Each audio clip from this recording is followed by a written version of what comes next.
Hey, your mic is not on.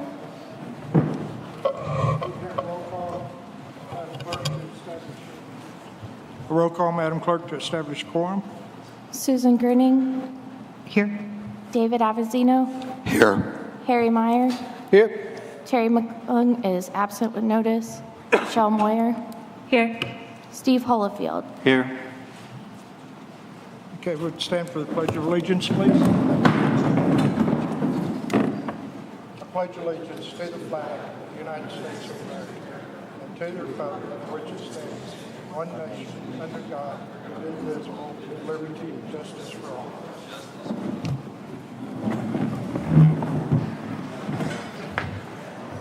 All right, get a motion for the approval of the agenda. I move to approve the agenda. Second. All right, I'd like to make an addition in between on the new business, right after the resolution, business number 1. This would be an item to reading of the mayor's veto to the council. Is there any other additions? I have one to take away, the unfinished business number 3. I think we can take that off now. The financing, unfinished business financing verification of sewer You want plant. to remove that? Yeah. Okay. All right, anything else? Hearing none, all in favor of the agenda as amended, signify by saying aye. Aye. Any opposed? So moved. Get a motion to approve the minutes for March 10th. I move we approve the minutes from our meeting March 10th, 2025, as presented. Second. All Second. right, Mr. Holyfield made the motion, Mr. Almazzino seconded to approve the minutes. Any additions, corrections? Hearing none, all in favor, signify by saying aye. Aye. Any opposed? All right, we do have several vacancies under the Planning Commission, CAPC, Hospital, and HDC. So if anybody's out there interested in being on one of these commissions, please contact my office and we'll see what we can get going for you. At this time, we'll have public comments. Please limit your time to 3 minutes.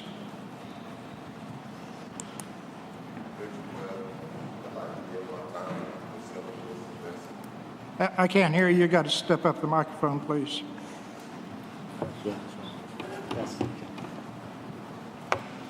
Richard Webb. I'd like to yield my time to Miss Heather Wilson Benson. She's more than welcome to come up and for the public comments.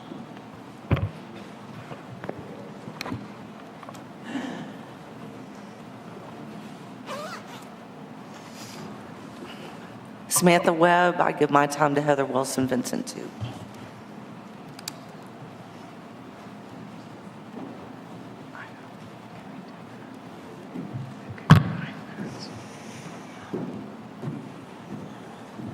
This isn't flat, so I'm going to need an assistant. My name is Heather Wilson. I'm a full-time Eureka Springs resident. Thank you to Mr. and Mrs. Webb for yielding their time. The Eureka Springs Hospital website reads, "Taking care of people is our mission. You could have fooled me." It is with deep concern that I address the current situation at our local hospital. We rely on this facility as a cornerstone of health for our community and visitors. Obviously, current circumstances raise serious questions about its overseer's commitment to our well-being. This breach of trust is further exacerbated by the dismissal of dedicated employees and the apparent efforts to block open dialogue through the inaccessible hospital commission meeting times, 2 o'clock in the afternoon. Even those who can make it, they must compact months and years of toxicity and experience into 3 mere minutes. By the way, it still says 6 p.m. on the hospital website for those meetings. My email to the council on Friday, March 21st, included detailed specifics of a child predator being hired at the hospital 3 days after applying, no criminal background check performed, in direct opposition to 2 CMS and Arkansas codes 9 days after a protection order was filed against her, not the first, and mere weeks after she was placed under federal investigation for the crime she is now serving 10 years without the possibility of parole for. It raises questions: how long has the commission failed at oversight, Will there ever be accountability? Or will a fired administrator and those no longer here be assigned blame? And curiously, are candidates generally hired in such an expedient fashion, absent due diligence, or just the sisters to management? Let's shift to the ledgers. I've reviewed 9 months of hospital financial summaries.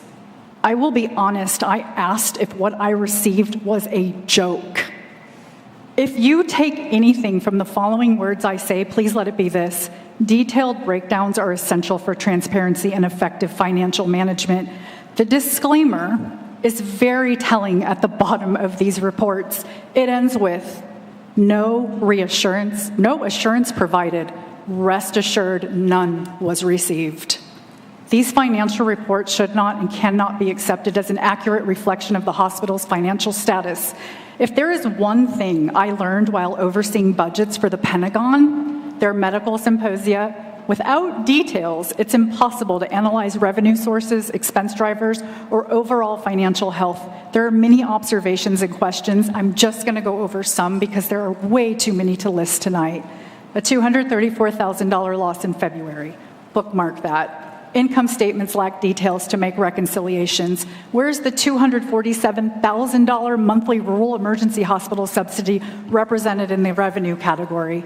How are the $4.5 million in state funding and the $2.3 million federal grant reflected in the hospital's current financial statements? What specific expenditures were covered by these funds, and what is remaining of these funds? How are funds accounted for in the balance sheets? Supplies, is that medical? Is that office? Is that other? They're not broken out. These summaries are also absent data on key performance indicators such as patient volume, i.e. emergency room visits, outpatient visits, average revenue per patient. To properly evaluate the statistics that Lana Smith gave at the last hospital commission meeting, there should be patient volume information included, especially the number of patients seen monthly in the summaries. Without this data, it's impossible to understand the true significance of those statistics. Ms. Asbury explained that February's losses were due to purchasing new carts. Where was that reflected? It wasn't, not in the financial summaries I received. The concerns I've previously raised regarding the CFO's personal financial patterns are not merely about feelings. It is about observable behavior that casts a shadow, a serious shadow, on the ability to manage the hospital's financial well-being. This is millions of dollars. Patterns of behavior are not coincidental. They are an outline that reveals the truth of who someone is. When someone's true character is repeatedly exposed, one questions why it is so often dismissed. On the topic of leadership, it is really troubling when the appearance arises that personal connections are shaping the landscape of our town. Architecting a single dwelling is one thing, but architecting the future of our community demands objectivity and a commitment to the greater good for all. For our leaders, the time for introspection is now. Is your inaction truly for the benefit of all, or is it being clouded by individual ties? Integrity must be the guiding principle. Allowing personal blueprints to overshadow the town's master plan ultimately weakens the foundation for everyone. This is the time to make a choice. Either step up and do what's right or step aside. Tolerating poor leadership, regardless of its source, stifles good growth of places and people. Longevity does not equate to qualifications, merit, or expertise. Just because someone has been around for a long time doesn't mean they possess the necessary skills, knowledge, or judgment to provide effective oversight in the present. One lawsuit underway. Unknown lawsuits pending. 750,000 tourists who deserve a safe place to visit without having to worry about where to go if they get hurt. 2,200 residents of a town failing in its oversight role, waiting for somebody to do the right thing. One hospital commission failing in its oversight, acting as CEO and CFO cheerleaders rather than effective watchdogs. Each of these clear pebbles represents one of 58 people that I've talked to whose concerns have been silenced or dismissed. This one is because we know that there are more people who are tired who are scared because they're reaching out to me. They have businesses in this town. And they are scared that if they speak up, because they have in the past, their businesses will be ruined. That's for them. Now, here's these three. The hospital commission, a little bigger. The CEO. The CFO. We're asked to believe that the decisions of those three outweigh the collective voice of so many. People are not invisible. Their concerns are real. They're valid. And though the wheels of justice turn very slowly, and boy, do I know that they do, their voices will be heard. And this one is for me, because silence is complicity. Thank you.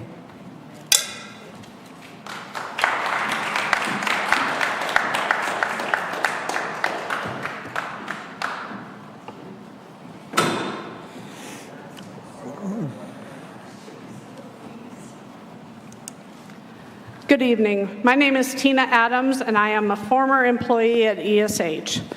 I am here tonight to focus on the mayor not protecting the employees of ESH from violence in the workplace, from letting the commissions get away with illegal doings, and for himself breaking Robert's Rule of Order. I have seen you break the rule twice.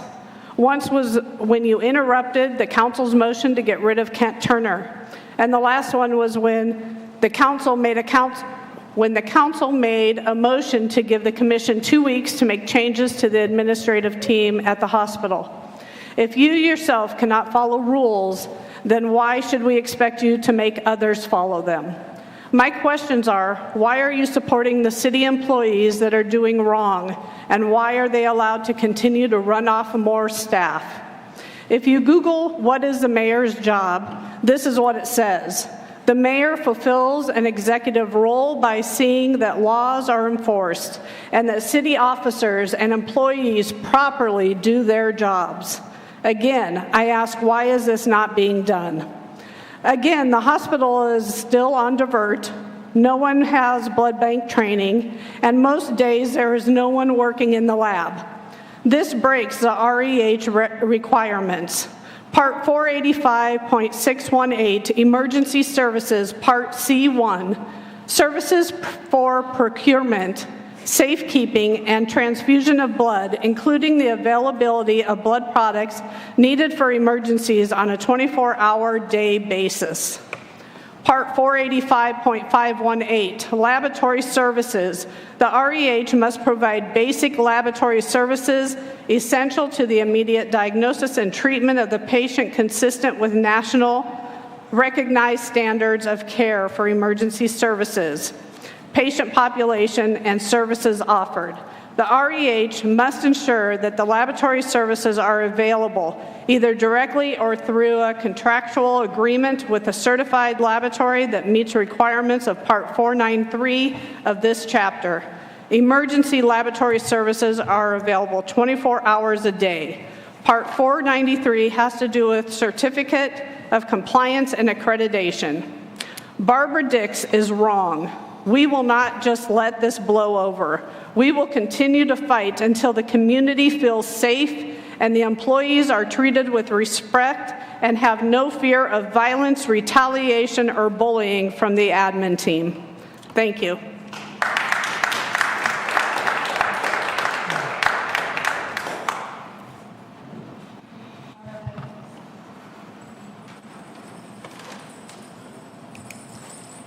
A somewhat lighter note.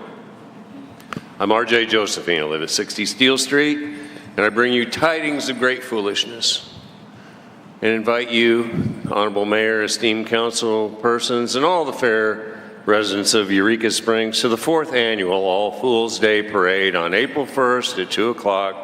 We're going to meet at Mojo's at 1 o'clock, and we're going to parade at 2. The parade permit has been secured, and the candy has been procured, and we are going to let our individual inner fools out to dance and play. Everyone come out and join us. That's April 1st, 1 o'clock at Mojo's. Parade starts at 2. We want to see everybody there. It's a People's Parade. There's no floats. There's no sponsors. It's for the people. It's a walking parade, and it's mostly downhill. So we'll see you there.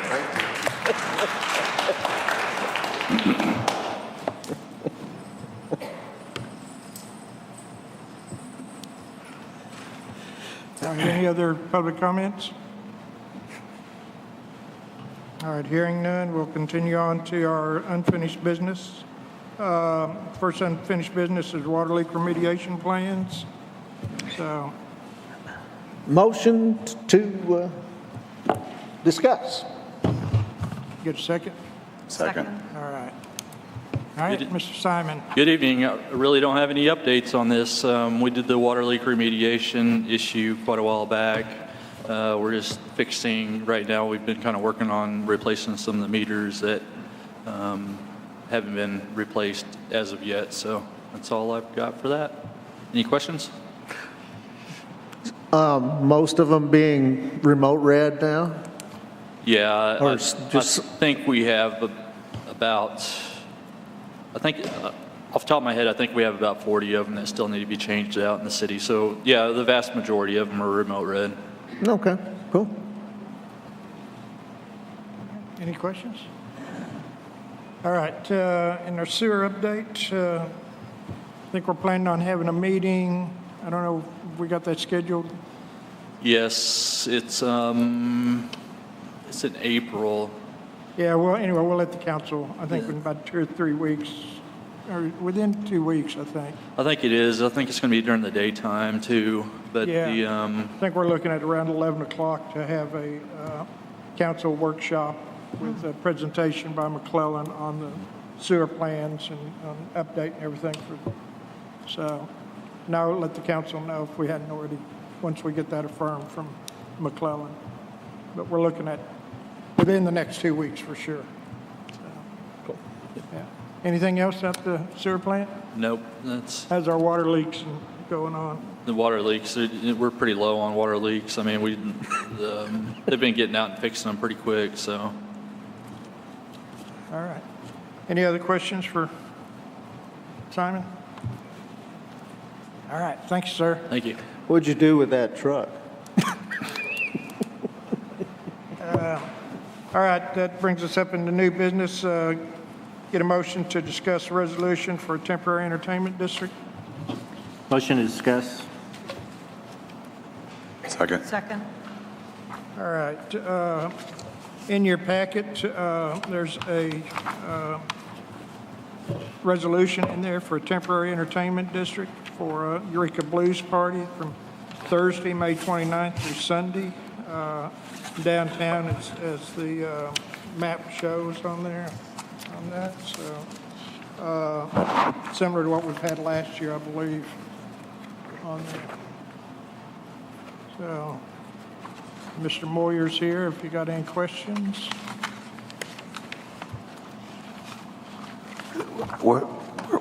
I'm sorry, I'm losing my voice.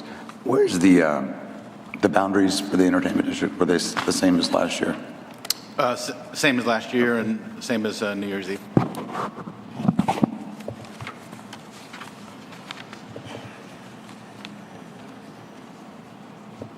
I think in there we got the sponsors and who's participating in there, and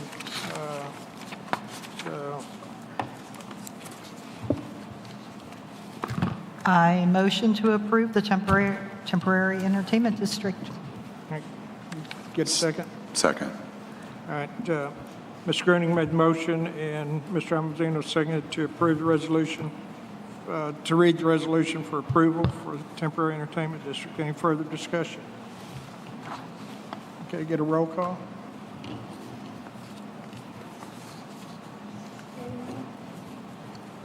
Harry Meyer, Yeah. David Avanzino, Yes. Steve Holofield, Yes. Susan Gruning, Yes. Rochelle Moyer. Yes.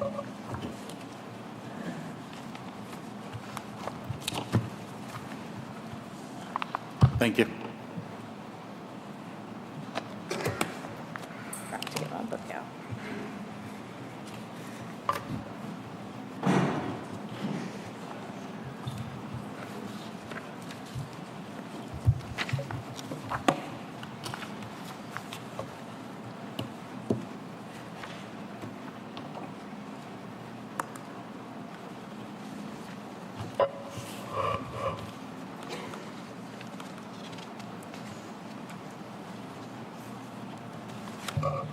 Assigning resolution number 882, a resolution to authorize a temporary entertainment district and establishing standards for its operation for Eureka Springs Blues Party.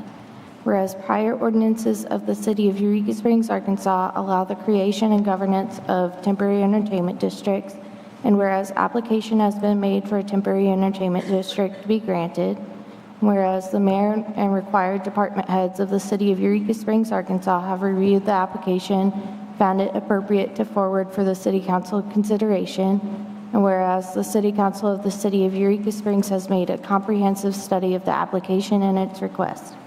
Now therefore be it resolved by the City Council of the City of Eureka Springs, Arkansas, Section 1, Purpose and Intent. The purpose of the entertainment district is to promote hospitality and tourism within the city and to highlight restaurant, nightlife, entertainment, and hospitality options for tourists.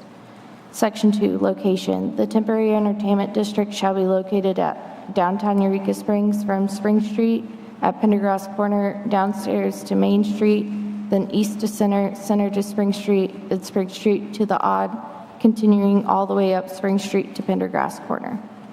Dates and times hereby permitted: Thursday, May 29th through Sunday, June 1st, 2 p.m. to 10 p.m. daily.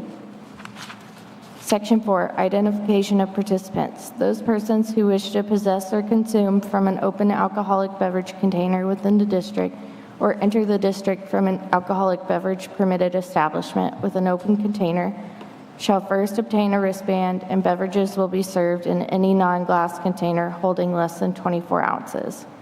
Section 4, Permitted Sound. Live amplified sound, including music, shall be permitted under the following restrictions. Music can only be performed and/or played from the hours of 8 a.m. to 10 p.m.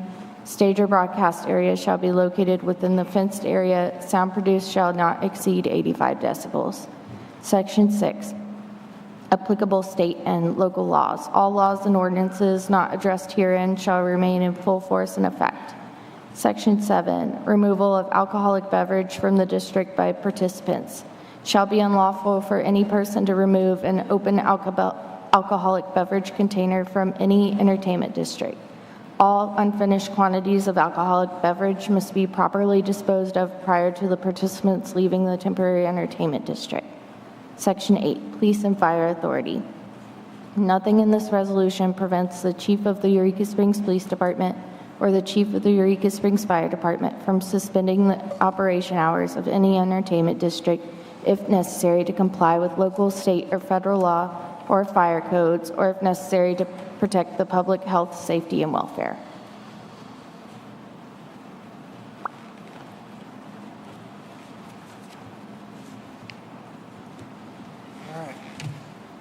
Thank you very much for that. Our next item of business will be the discussion of the mayor's veto. Motion to discuss. Motion to discuss the veto. Second.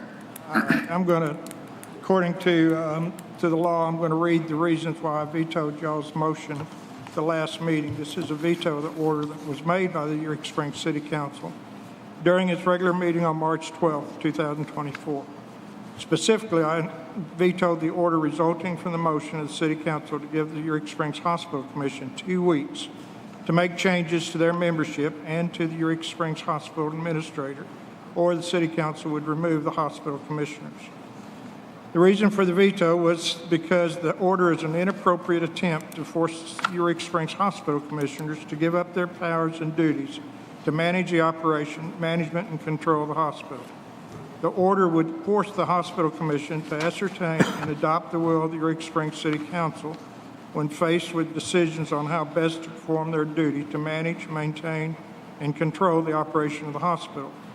I'm vetoing the order because it also contains an inappropriate threat to remove the hospital commissions if they fail to institute the will of the Eureka Springs City Council within 2 weeks. The order of the Eureka Springs City Council would risk control of the operation of the hospital by the Eureka Springs Hospital Commission and place it under the control of the City Council. If this motion is allowed to stand, it would lead to negative ramifications on not only the cost of the hospital, but also the city. That, along with the threat to remove the hospital commissioners for the sole reasons of failing to make changes desired by the City Council, are inconsistent with Arkansas law which specifically speaks to the powers and duties of the Hospital Commission, as well as the power of the City Council to remove them. For this reason, I vetoed the order. I intended to request the City Council Hospital Commission provide the City Council with reporting specifically to the City Council concerns, and for that reporting to be made as soon as possible, but not later than the regular meeting of the City Council on April 14th. I have hereby included, and y'all have received, the copies of the Arkansas Code sections containing the relevant state law which establishes the basis for my position and veto below. Furthermore, I have talked to the commission, and they have also agreed to not only meet with the council, but to also have a workshop between the city council and the commission. So that's the status of the reason for my veto. Any discussion or comments? Mr. Benzino? Yeah, I have a question. I completely understand why you vetoed and the premises behind it. However, you made a comment that I believe you said it was irresponsible or not of the council's purview to oversee that commission. And if that's not the case, then who does oversee that commission?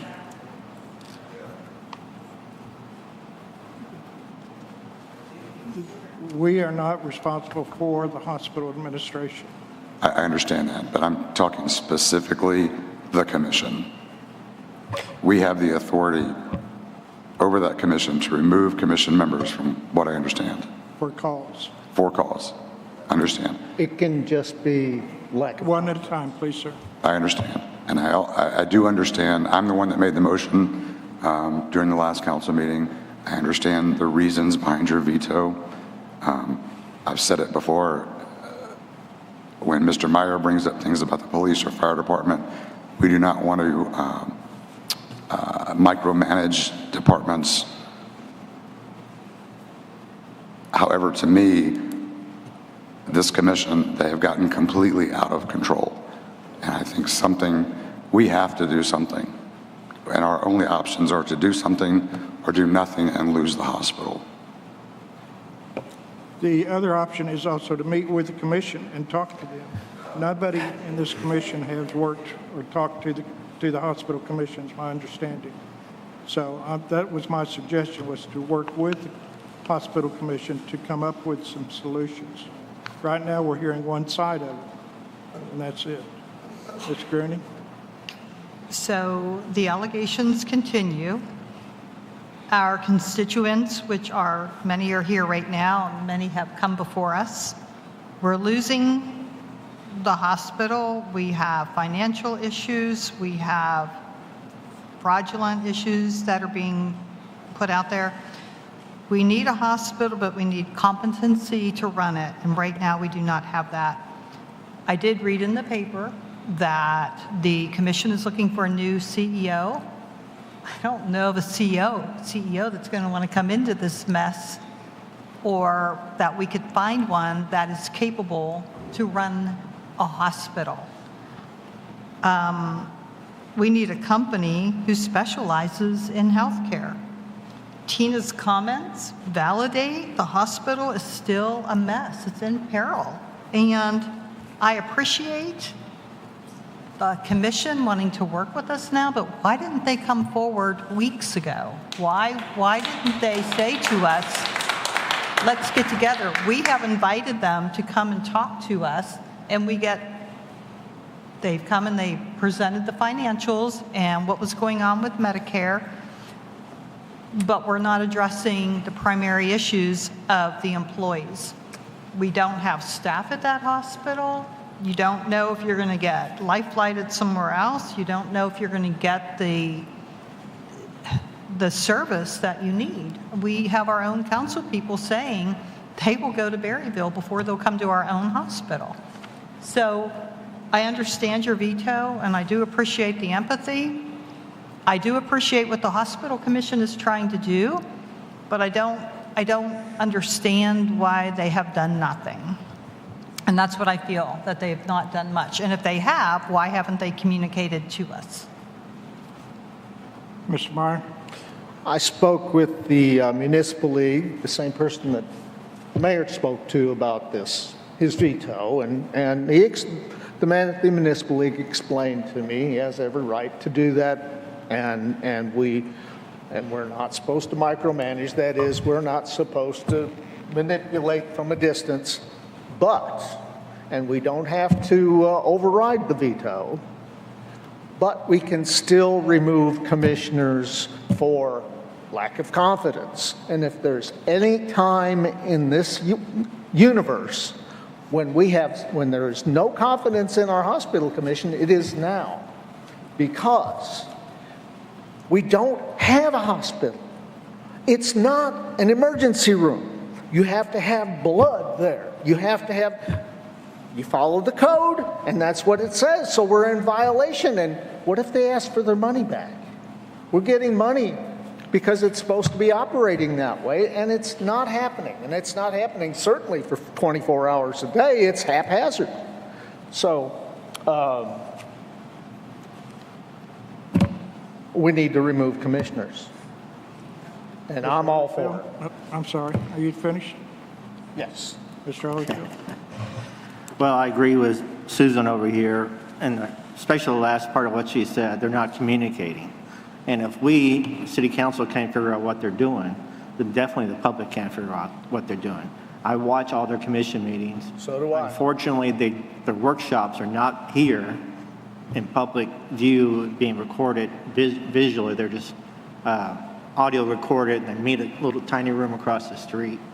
I think that's the mistake, because what are they discussing in their workshops? Of course, they're not supposed to be making any decisions in workshops. That's just what's supposed to be the discussion. And I recommended to the chair to start having their workshops down here so people can come and participate and see them, and at least watch them on YouTube. Who is going to go to Tim's office and check out a recorder and listen to that meeting? That's just, this is the time for this commission to be transparent as possible.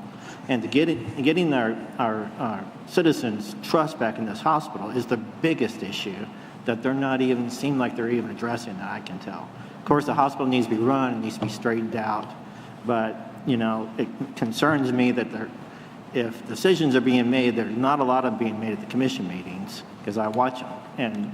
And I watched them before this all blew up, and it was the most tamest, boring meetings you can ever watch. Yes. Until that one day when they went to executive session and came back and fired the CEO and CFO. That's the first time there's a clue watching the commission meetings that anything was going on. So it concerns me that even watching the commission meetings or going to commission meetings, you're not going to get an idea of what's really going on up there. Mr. Almanzino? I do think it's a good idea to get us and the hospital commission together. However, and this may be a question for our new attorney, it appears, well, we all know it, the public knows it, that most of the complaints are regarding staff, past, present, from the hospital. And those are the kinds of questions we need to ask the commission, and I don't even think we can do that, can we? I think you can ask them really anything. There's no limitation on the kind of reporting you can request of the commission.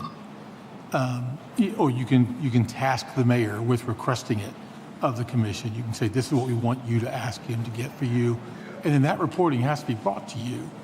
And it kind of goes from there.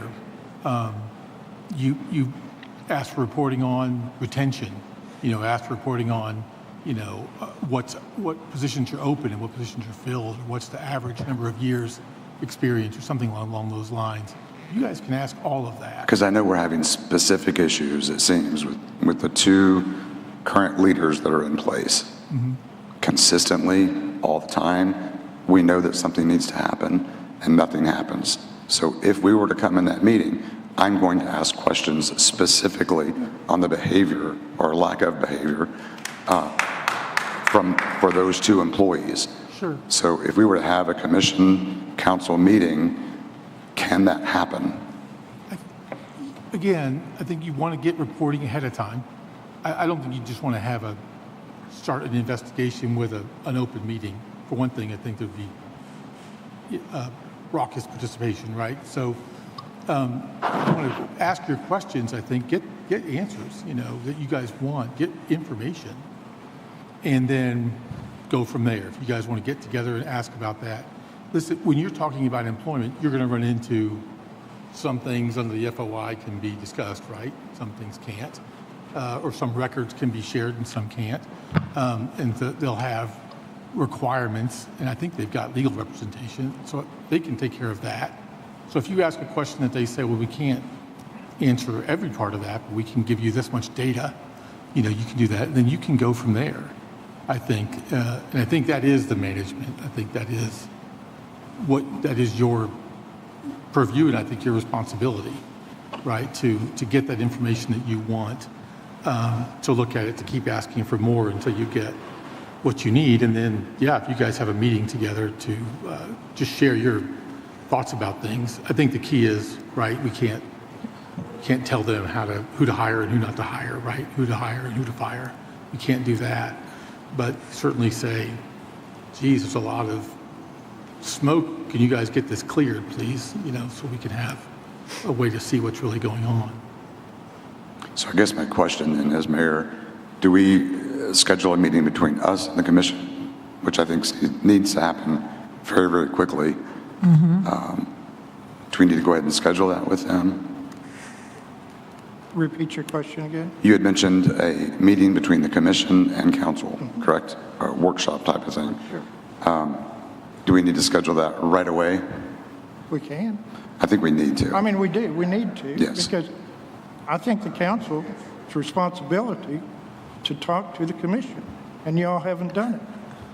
And I think this is a good opportunity, for whatever reasons that hadn't been done. It's a good opportunity for the council and the commission to get together and discuss this. Now, we've heard from one side, but we haven't heard what's happening with the commission. It's the same thing with our other commissioners, other commissions that we have in town. I think it's when the city council wants to know what's happening with the CAPC, they get with the CAPC and talk about it. I think that's what needs to be done here. Mrs. Gurney? I don't disagree with that. Communication is a two-way street. I feel like we're doing these childish antics of doing this, and we're not getting anywhere. So we are I think the commission spoke loud, or the city council spoke loud and clear 2 weeks ago. I would have felt as well. Hospital commissioners could reach out as well. So it's a two-way street is all I'm saying. I'm sorry, what was the last part? I just said that hospital commissioners could have reached out as well, knowing how serious this is to us and how upsetting it is, that it is a two-way street. Mr. Mayor, may I speak? Let me recognize Mr. Holyfield first, and I'll get back with you. And this is to our council. Part of the problem we have with the communication is the personnel issues. We start hearing what's going on, and then they say, well, we can't talk about that because that gets back to personnel issues, why a person was fired or disciplined or left or whatever. So that's made it really murky. To figure out what's going on here has been almost impossible. For someone on the outside trying to figure out what's going on, I have talked to at least one of the commissioners and stuff a couple times, but it's hard when you have, then they're saying, well, we can't talk about it, I'm sorry. I would say I've been on that side for years and years and years, where my client is a city and we have been involved in an employment action and we are getting questions, and I've had to instruct mayors and council members, you can't answer that question in public. You've got responsibility right now to the person who was terminated or hired, and you've got a responsibility to, the process itself, to let the process play out if there's an appeal process.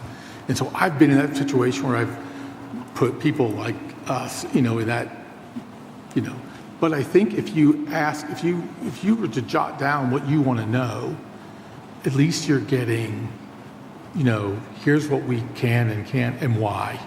If we can't tell you the reasons why this particular person was terminated or something along those lines, or the status of these complaints about behavior.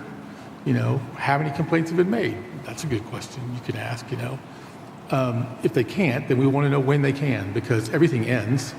We want to know when that's going to happen, because right now our confidence, you know, I think like Carrie said, is shaken.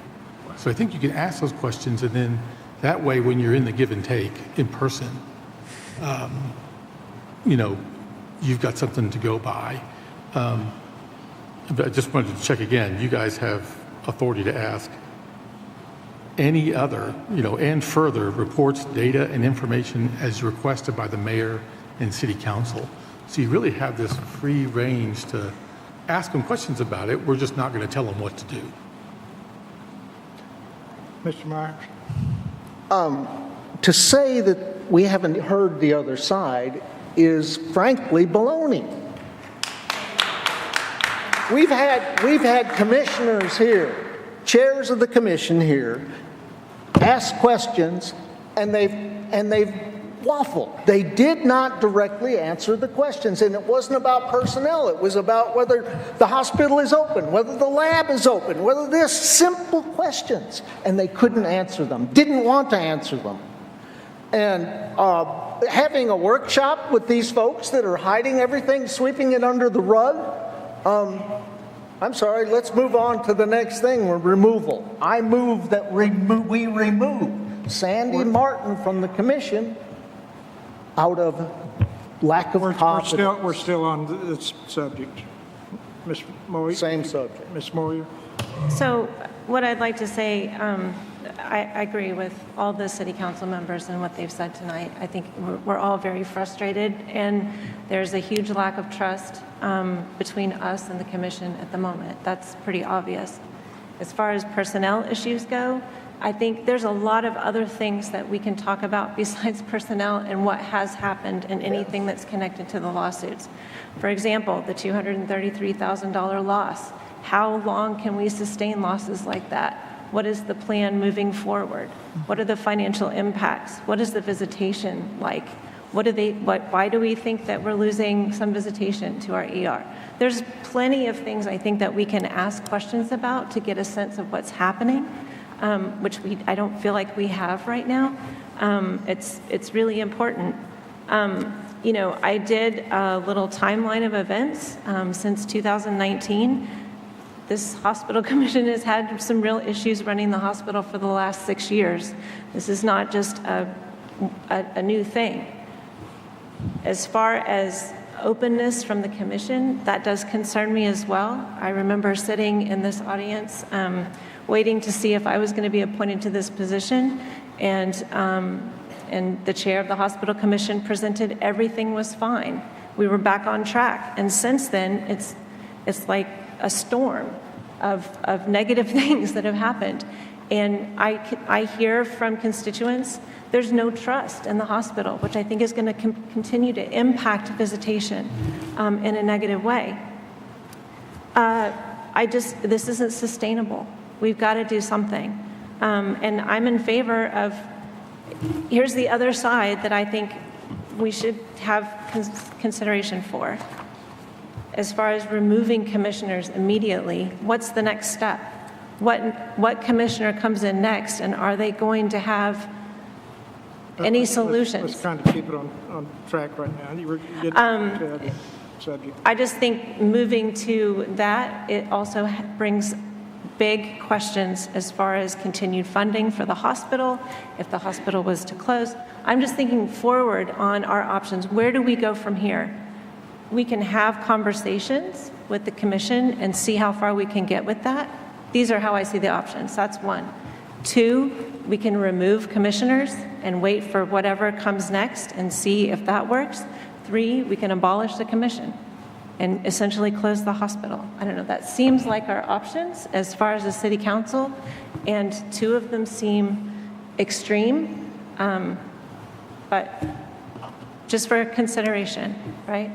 I do believe that that we would be best off for the commission to look at contracting with a professional management company so that we move this to professionals with expertise and take it out of the sort of operational mode that it's currently in. Ms. Greening?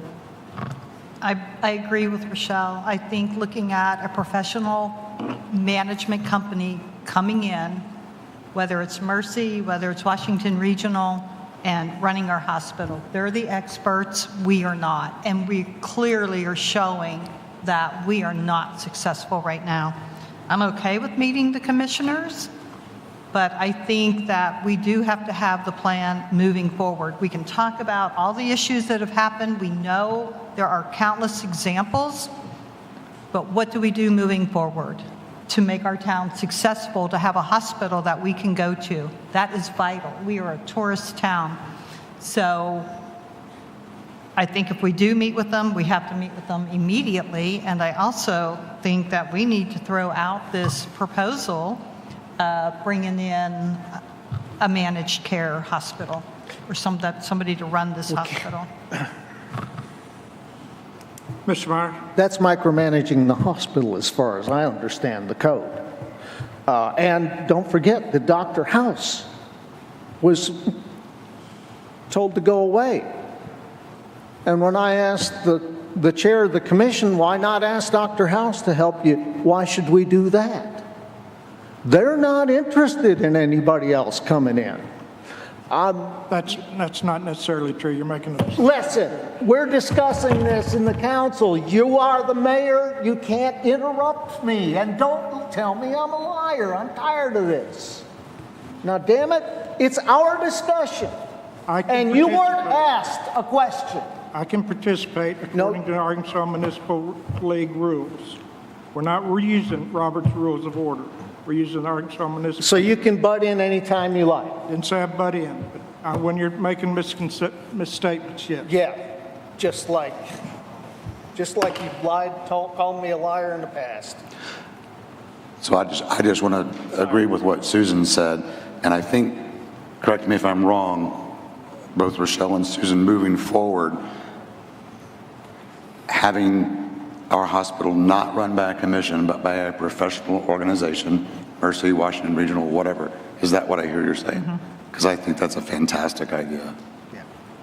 The reason I said that, Mr. Meyer, was because the council has the right, and it's not micromanaging, to go into and approve leases to other organizations to run the hospital. We've done it before, and that's the thing. So it's not micromanaging. When you're talking about getting a group to run the hospital. And didn't we run one off once? So they don't always fix it. Anyway. So where are we? What's council? You want to make a motion to set up a meeting with the... I'd like to discuss a little bit. Okay.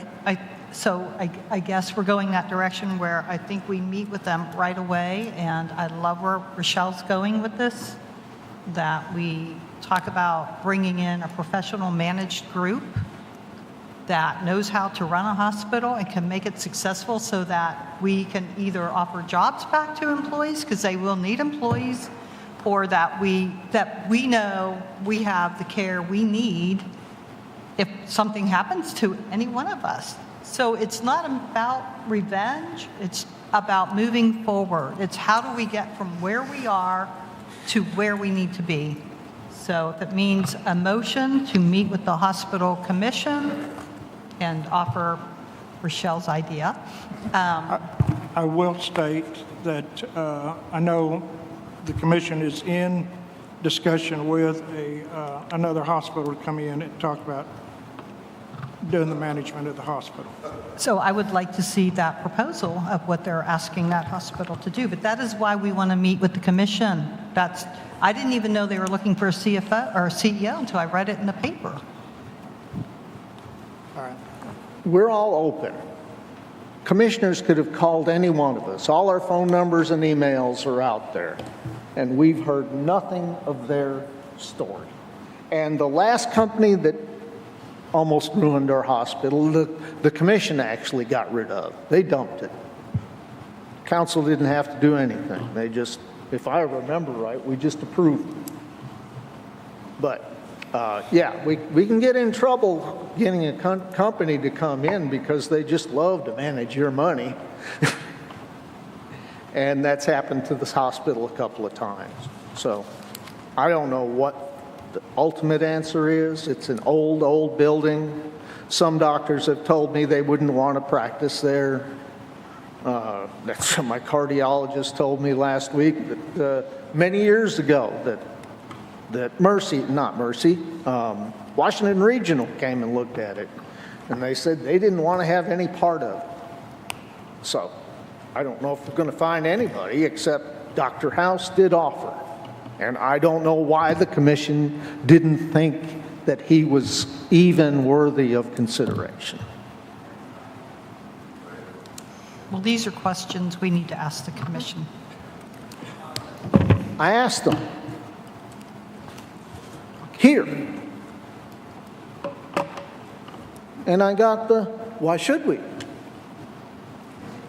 I asked, why aren't you hiring some of the people that left? Hire them back so that you have good, reliable folks. Why should we do that? I guess if they can apply. It's beyond me. I don't understand it. I don't know what we're going to get out of a meeting with them, but okay, we can have a meeting with them tomorrow, real fast, because there's no emergency room right now. Every day that it goes on and our ambulances are on alert and they're going somewhere else, we don't have a hospital. I saw an ambulance there today. A couple of drivers went inside to do something, I don't know what, and then they got in the ambulance and drove off. It's just not working. We're paying money. We're paying people money. You know, the CEO and the CFO and all those people, they're getting money. They're getting paid. But there's no service. And if anybody attempts to do some service, you listen to all these people. They get run off. The lab people ask for help us out in the blood to get the lab up to specifications. And they were told to get back to work and don't bother us. One side of the story, perhaps, but it's one side from several people that have worked in the lab. Why would they all want to lie? Do I hear a motion? Did you have a motion? We motion to hold a meeting with the Hospital Commission ASAP. Okay. Second. Ms. Green made a motion to have a meeting with the... Set a date, please. Let me get with everybody and have Cam and them set up a date as soon as possible on there. So we'll have the workshop on there. How about if we say not more than a week? Second. All right. Mr. Avanzino made the second. You got comments, Mr. Myers? I say we put a limitation on how long it takes to get to a meeting, like less than a week. Agree. We need to have it right away. Beg your pardon? So Harry is saying we need to hold this meeting as soon as possible, like not wait 2 weeks for it. We'll arrange it as soon as possible. Okay. Within a week. Everybody's schedule. All right.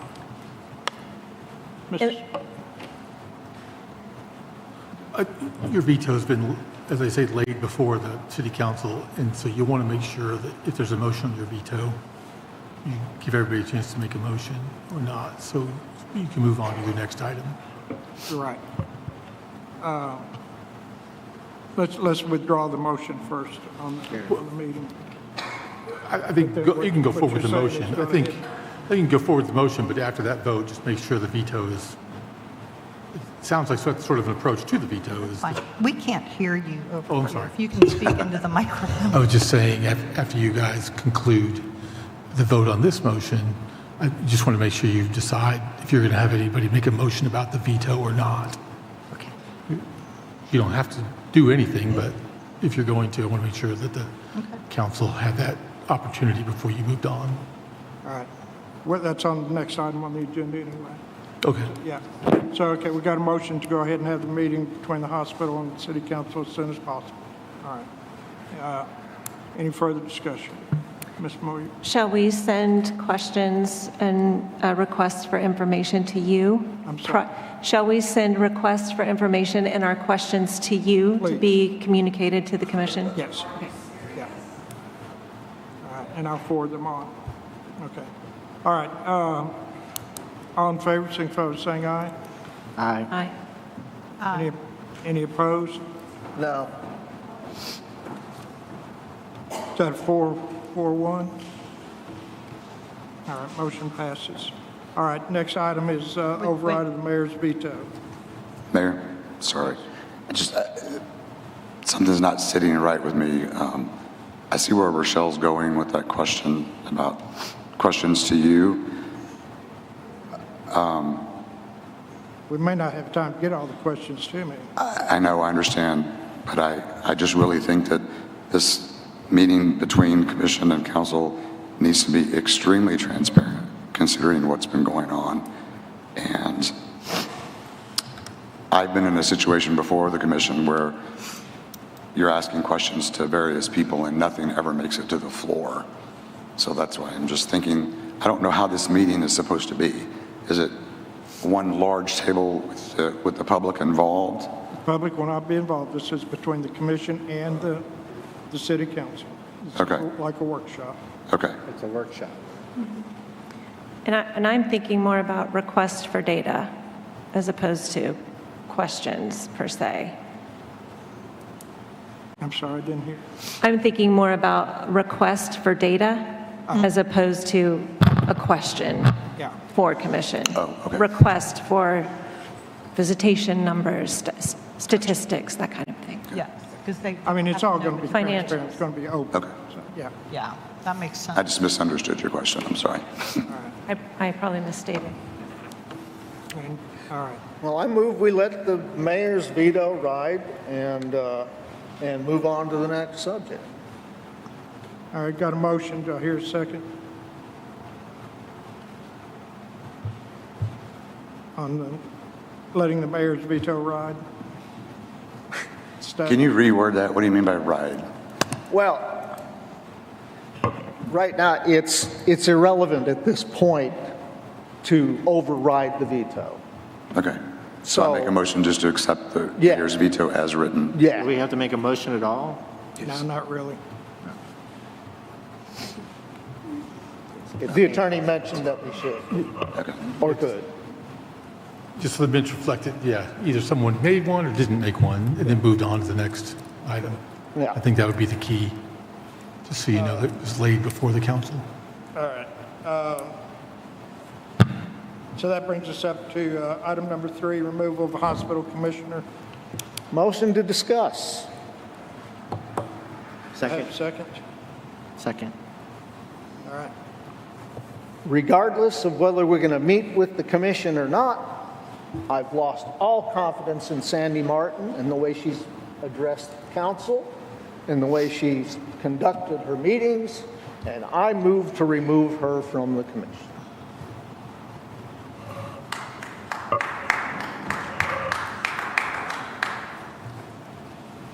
All right, motion's been made.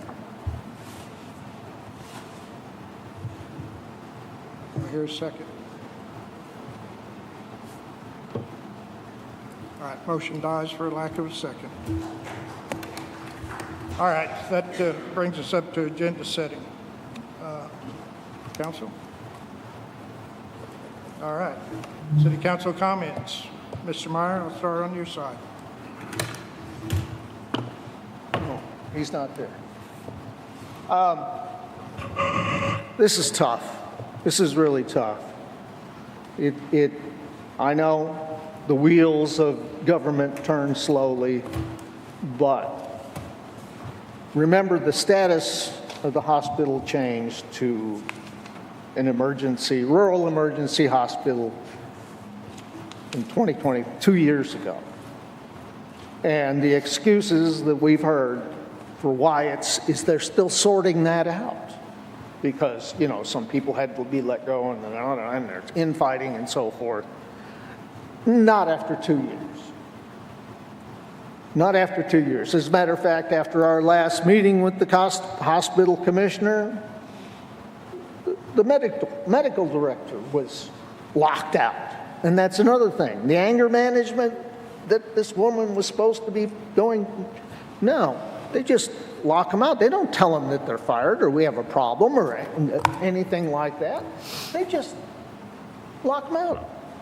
After 12 years, that isn't the only, this has been going on too long.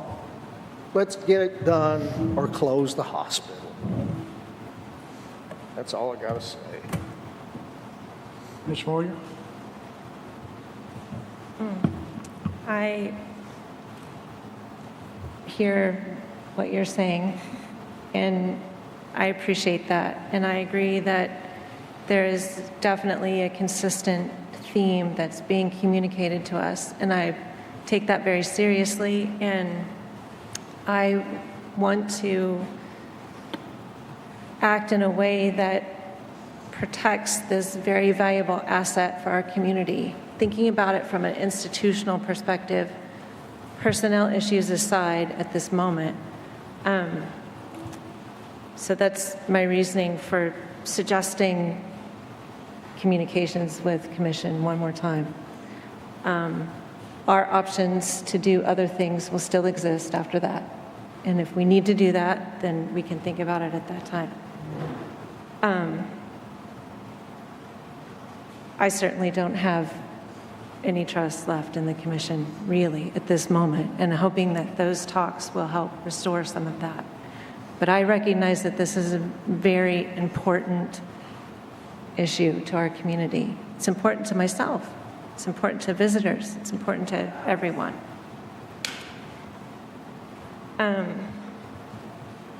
Other than that, on a grateful note, thank you to Michael and his finance team for putting together numbers for us to look at. I appreciate them and all the hard work that goes into that. And I would ask the community, members of our community, to consider serving. We have several openings in other commissions that are still unfulfilled. And if you feel strongly about this community, as do I, and you're looking for a place to put that energy, I would encourage you to really consider serving in that way. Thank you. Mr. Amenzino? Yeah, I too want to say thanks to Michael and your bookkeeping, accounting team. This past audit, I think, if I'm not mistaken, was the best that we've had ever. So congratulations. Like Rochelle says, regarding the hospital commission, I too have no faith in the leadership of that commission right now, and I'm hoping that if we keep moving forward with a commission-based hospital, that it's a commission that is strictly oversight, like Ms. Wilson-Vincent mentioned earlier in her public comment, a watchdog group for this hospital. I think that's very important because running the hospital is not working. And if that doesn't work, then we will bring someone else in to do it or shut it down. That's all I have. Mr. Holyfield? Well, this has not been handled well from day one.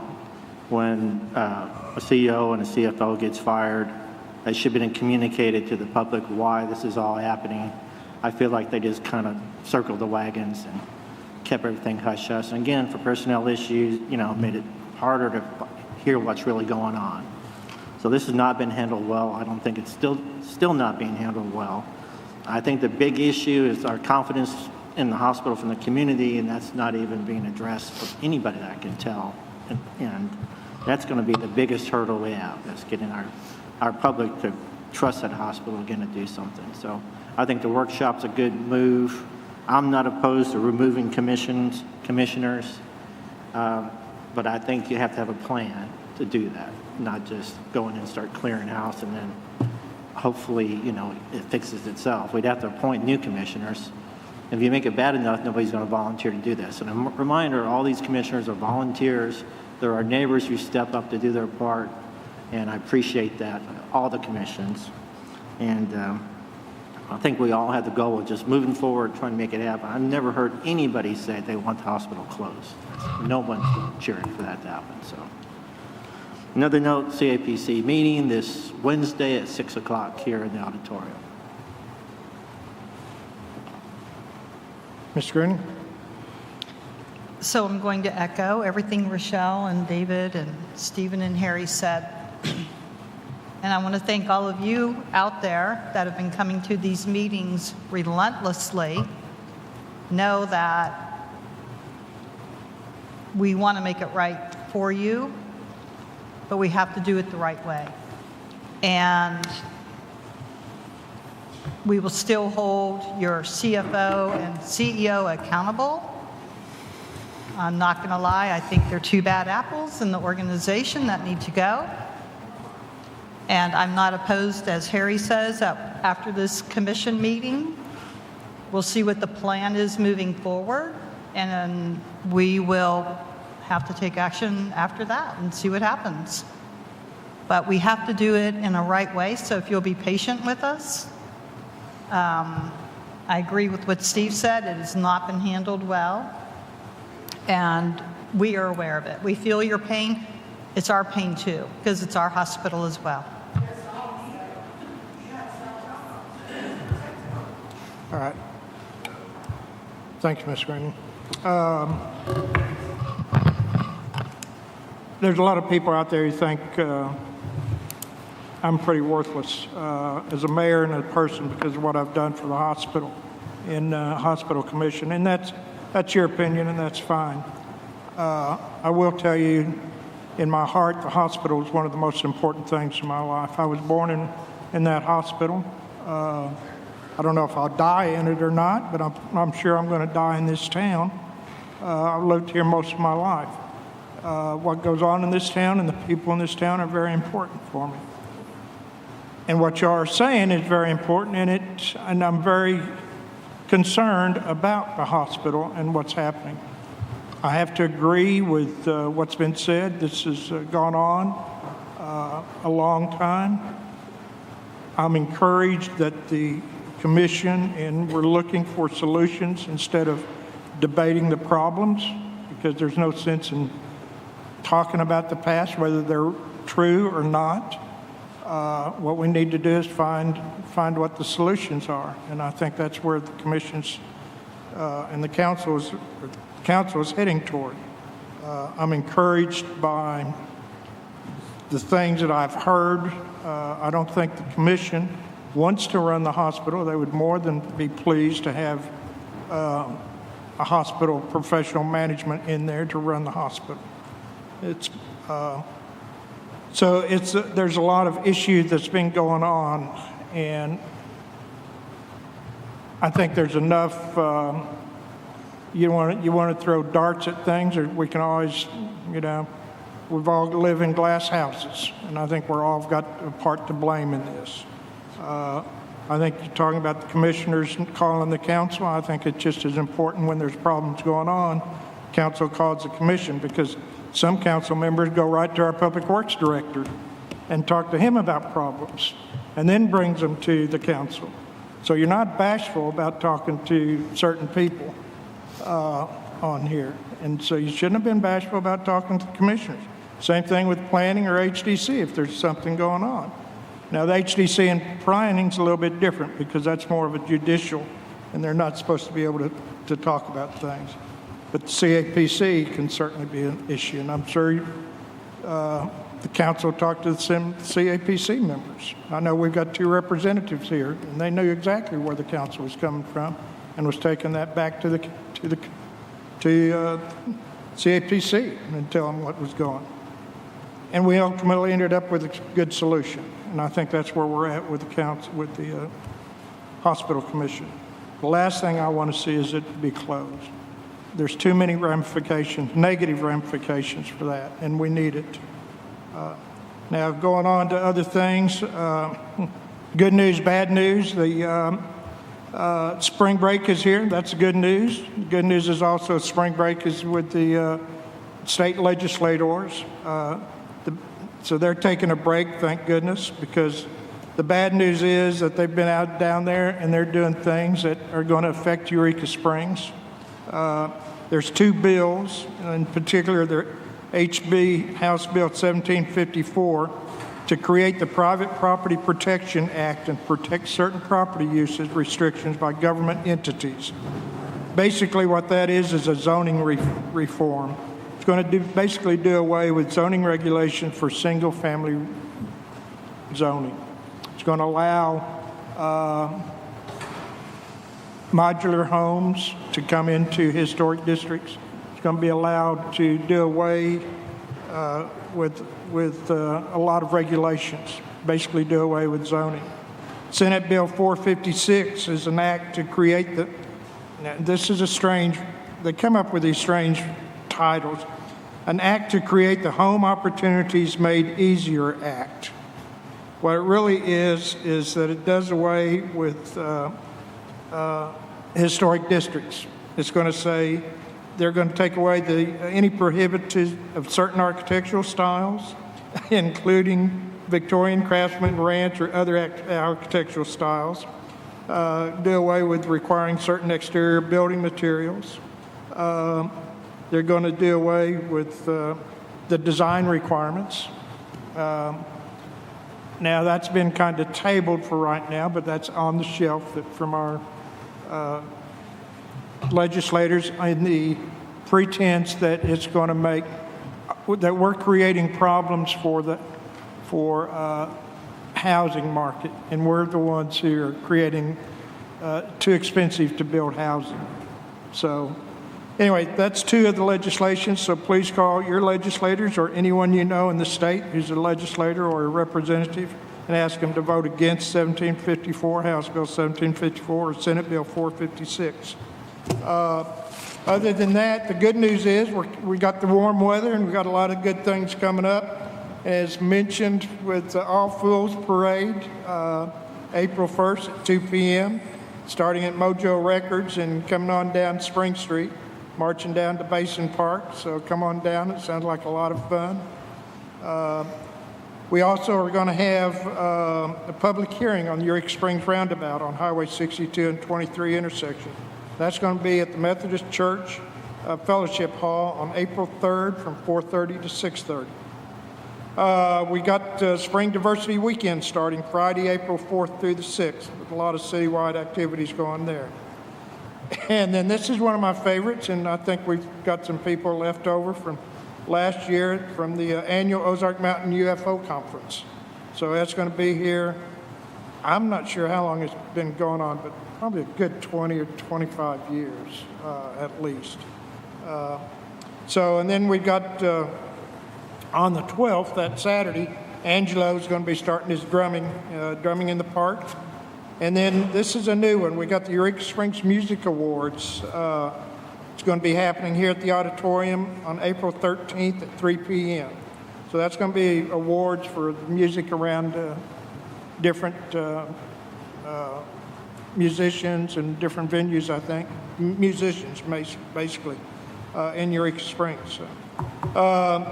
Basin Park, we got music celebrating Jesus on Friday 18th, Saturday the 19th from 11 to 5.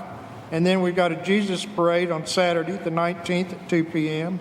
with a sunrise service at 7 up at Passion Play.